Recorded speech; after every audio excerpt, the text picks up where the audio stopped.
be speaking to Natalie Harper about her research. So as you know, I'm Laura, I'm leading on this unit, and Natalie has joined us today to talk about a study using IPA, interpretive phenomenological analysis. So Natalie, I wanted to just start with you introducing yourself, telling us a little bit about where your sort of clinical and research roles. Okay, thank you, Laura. So yeah, thank you for giving me the opportunity to speak to everybody. So I'm currently working as a respiratory consultant nurse in a district general hospital in the south of England, and my background really, I trained many years ago as an enrolled nurse, and I didn't sort of take up the educational mantle until a bit further on in my career, having to be, I suppose, forced in a way into a conversion course, and that was a few years after training, and that piqued my interest then at that point about education.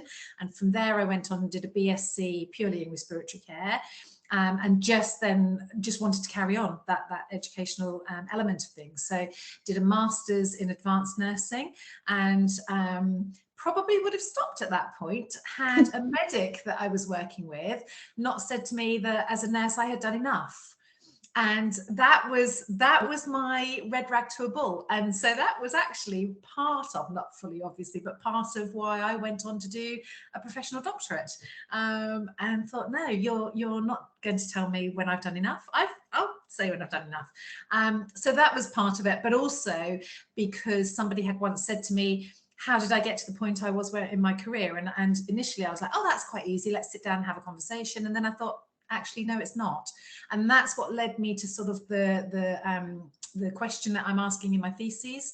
And from that, following on from that, elements of why I chose the methodology and things I chose. So yeah, so probably not the conventional way of doing things. Oh, I love that your question and your curiosity came out of a conversation. I think that's a really interesting reflection, and I also love the final motivation, the red rag to a bull. I think it reminds me a little bit of my dad. Just after he had a hip replacement, was told he'd never ski again, and he said, "But I never have skied," so he decided to learn how to ski. Absolutely, it's an interesting kind reverse of psychology always works. Yes, absolutely. So I suppose my first question then is, you've partly answered about how you came up with your research question. It's something about kind of career development, career pathways. Could you talk a little bit more about that? Like what that turned out to be the question sort of itself. Sure. So yeah, so it was a junior member of staff basically who joined our team, and I was sort of just going through where they saw they wanted to be in the usual 5 years time situation, and they said, I want your job, and how did you get to that point? So as I say, I thought initially that's easily sorted out. Then I thought no, and it wasn't, and there, my sort of thought process at that point in time was there's an awful lot of input and support very early on in nurses' careers, and getting them to the point of registration, getting the preceptorship and so on the first year or so after they've trained. And there's a lot of criteria of what's required for advanced nurses, for consultant nurses, working to the 4 pillars that we have to work to and so forth. But what about that big gap in the middle? How do you get from A to B? So that was kind of, it was like, well, actually, how do I explain that to her? And because I did struggle with that. And so the more I thought about it, the more I thought, I can't have been the only person to have struggled with that, having sort of had conversations with colleagues over the years. And it's how do you choose your speciality? How do you fall into where you, and that's the thing, most people fell into it. They didn't choose it necessarily, they had somebody who was an influencer to them, or something, an area that they worked on and thought, I really like this, I want to do a bit more about it, and so on and so forth. But a lot of people flounder. A lot of people, and people that I've interviewed as part of my research process, really didn't know what they wanted to do and where they wanted to go. And some people had numerous jobs in the time that they've been working. 6 months here, a year there, whatever. They just didn't really settle anywhere. So that was kind of what led me to see, were there other people out there having the same situation that I felt I had, and yeah, so that's where the initial kind of thing came from. So my thesis question really is looking at nurses' experiences of their career pathways. So that then I think the hardest thing is actually defining down and getting the question, which I think, you know, a lot of people, again, in my experience, try and make it too complicated. And so I think my thesis question is very simple, really. It's just, it does what it says it does on the tin. And then once you've got the question, that kind of leads into your method, your methodology, and all of that sort of element of things. So it seemed just a natural process. Once I've got that question defined, it was a natural process of how I would then carry on and do the research that I'm doing. Yeah, I was going to ask about that. So obviously you don't sort of decide on a research method that you like and then try to retrofit the question. It's very much a case of the question giving rise to the most appropriate way of kind of gathering your data or exploring the topic. So why, could you tell us a little bit about the method that you chose and why? Sure. So tell us a little bit about what it is and then why it just seemed like that was the best fit. Because as you were describing your question, I sort of had a few circling around my mind of different ways that you could have addressed that. So I'm curious about why you sort of funneled it down to IPA. Yeah, well, first and foremost, I think working in the medical sphere, I'd always been used to quantitative elements of research. So when we really sort of focused on the qualitative elements as part of the first sort of couple of years of my doctorate, I was like, wow, this is, you know, too wishy-washy. I'm a bit blown away by this. You know, I like facts, figures, and all the rest of it because that's the world I've come from, really. And as you say, it's the wrong way around of doing it, sort of choosing your methodology and then trying to fit. It just doesn't work. And several people in our group tried that and it failed miserably. So that's definitely a very good sort of point. But yeah, so obviously. Once I'd got that question sorted, it just seemed a natural process because I wanted to hear people's experiences. And the only way you're going to do that is through qualitative research. And yes, there could have been a couple of methods that I could have looked at. You know, initially when we sort of went through all of them, you know, the grounded theory element of things, but it didn't really fit with that. And so in essence, interpretive phenomenological analysis is looking at, there are several ways of gathering the data, but I've chosen interviews, one-to-one interviews, semi-structured interviews, with some preset questions, some that sort of develop as the interviews go on. Ordinarily is a very small number of participants that you might need. So if you're looking at all the books and things say generally that if you're looking at a master's level, then you're looking anything between 4 and possibly 8 participants, which isn't a huge amount. One of my supervisors actually used this method to slightly differently, but used this method, and he only had very small number of participants. So I've kind of gone the opposite way and tried to cover every geographical area within the UK as far as my my research is concerned, although that's not part of the method, but it's just something to try and validate it a little bit more. So I've gone for 12 participants, which is the maximum you should ever possibly have, partly because of how you then have to squeeze it all in once you've done the analysis element of things like that. To fit it all into the word count that I'm going to have is going to be quite difficult, because the point being is it's an in-depth method that you're using, and you want to get that element of that depth from the individual and their experience of whatever it is you're asking them about. So the key thing is it's about their experience and the depth of what you go into as far as the method is concerned. And they talk about a hermeneutic cycle in IPA. So in essence, once I've got the interview, the transcript, and everything, I then analyze it, but I'm putting my spin on it as well. So I'm basically trying to determine, I'm trying to make sense of what they're making sense of. So that's this whole cycle of you know, this analysis. So in some ways, it's quite difficult to keep completely impartial, because there is always going to be an element of me in it. But I think as long as you recognize that at the beginning and you make that quite clear, then that you know, validates that element of it, really. And because I'm also really an insider researcher, because I'm researching myself in through other people as well. So I'm, you know, I've been through that process and I'm trying to find out what their experiences of that process are. So so I understand where they're coming from in that element of things. So that's kind of why I chose that method, really, is to get that in-depth well, it's up to me to get the depth from it, ideally, because each interview that you do, some will be, you'll be able to gather more data from than others. It very much depends, you know, what has come out of the interview.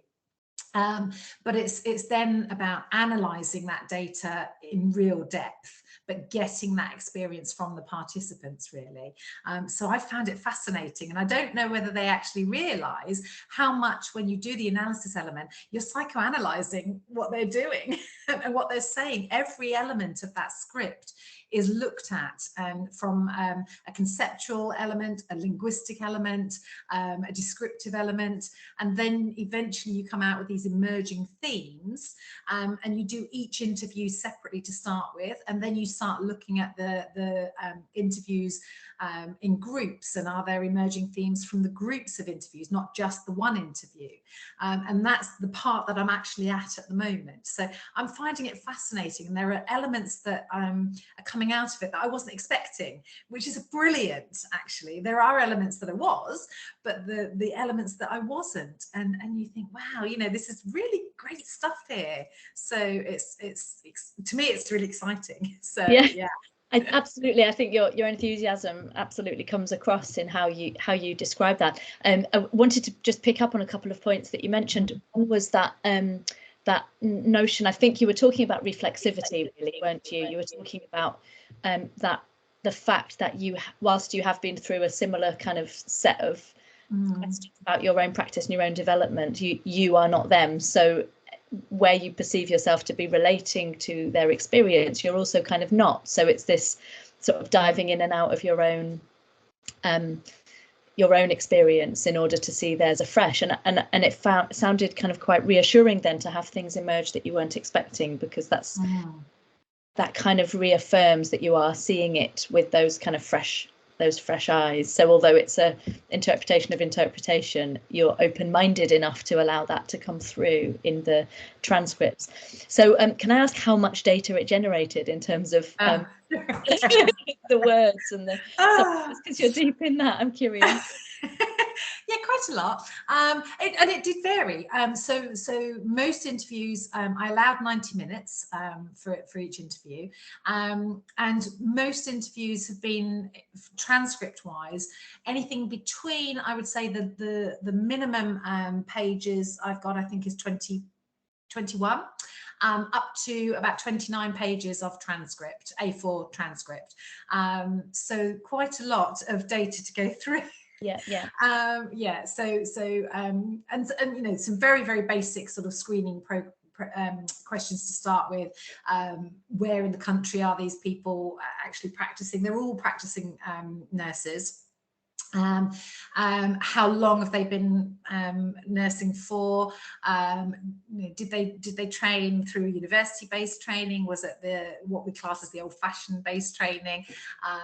And their age? The very, very sort of basic sort of questions to start with, and then it sort of went into the trying to gain as much of it. And one thing I have found, because somebody that talks the hind leg off a donkey, you probably noticed already, is that it's quite hard also let them talk, because that's something I've not done before, as in this type of method.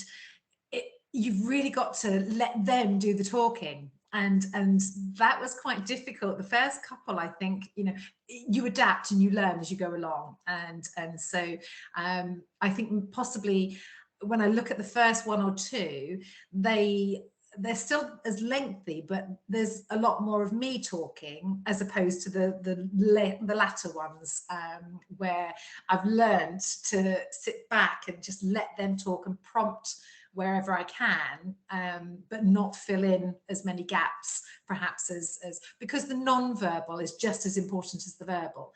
And when you're typing up the transcript, you have to put all the non-verbal, nodding of heads, shaking of heads, the repetition of the wording, and is that because they're finding it difficult to articulate what they're wanting to say, and things like that. So as I say, it's a fascinating process. It really is. And it's been a massive learning curve. I class myself as a real novice in research. This is the first sort of big piece of research that I've ever done, but I'm it's given me that taste. You're loving it, aren't you? I am, and it's what's coming out of it, and it's fascinating in some ways. As I say, I've still got quite a bit of analysis to do, but it's fascinating how far we've come in nursing, but also how far we haven't, because part of my original literature search took me back to the history of nursing, to the days of Florence and the setting up of a register and so forth. And actually, when you compare some of what I've taken from some of the transcripts, yet to be fully analysed altogether, but some of those elements are identical to where we were in those days. And I think, oh, that's quite sad, actually. But there are some elements where we've progressed massively, but I think there's so much work to be done to possibly change how we're doing things, because that in itself hasn't really changed a great deal. Yeah, so it's kind of, whilst frustrating to discover that not much has changed, it also means that your research is shining a light at something that's really important, where we can think about ways to better support staff through their development, and that if you weren't doing that research, then it would continue for another 200 years or whatever. So who knows? That's it. Oh, yeah. Listen to you all day talking about your research. I'm really hoping that when you publish, you'll be able to provide us with a link to your paper, so that we can find out what the findings were, and also how those might translate into practice in the future, whether that's kind of education or governance or whatever it might be. But I'm really mindful of time, and so I kind of wanted to draw it to a close by asking you two more questions. And I know we should never ask multiple questions, but you can answer either or both. The first question is whether you would have done anything differently in your design of the study. And the second one is what it's been like to transition from a clinical nurse into a multi-hatted wearer. So you can answer either of those, like whether you'd make any changes and what the transition's been like. Changes, probably. It's really just the processes more than anything that have been frustrating. So what I've done, I think personally, no, I don't think I would have changed a great deal, if anything. And as I say, it's been a massive learning curve. So in the future, if I do things, it may be done slightly differently, but that's because of what I've learned. So like getting through the ethics process and things like that. Yeah. Which is, it's a whole other interview. It's another whole chapter in itself, isn't it? But that in itself, no, probably not. It's just having the tenacity to work through those processes. Really, that's what you need. That's the key thing, the tenacity. So the other one was about sort of transitioning from your own experience. I mean, it's kind of related to your topic itself, but I'm curious about that particular transition. So when you began to be interested in research, what sparked it? How did you begin on that journey? I don't know if there was a specific point. I think it's just a continuum from the education element of things. So when I sort of became interested in doing that higher level of education, I suppose, it just fed in one to the other. And I'm not sure, say, I mean, I do, if you can call it such, 9 to 5, Monday to Friday, sort of. I still work full time in the NHS. So this research that I'm doing, the vast bulk of it is in my own time. I don't get given time, apart from the taught days that we had very early on in the first couple of years. There was an element of negotiation through my workplace of being allowed to be released for those things.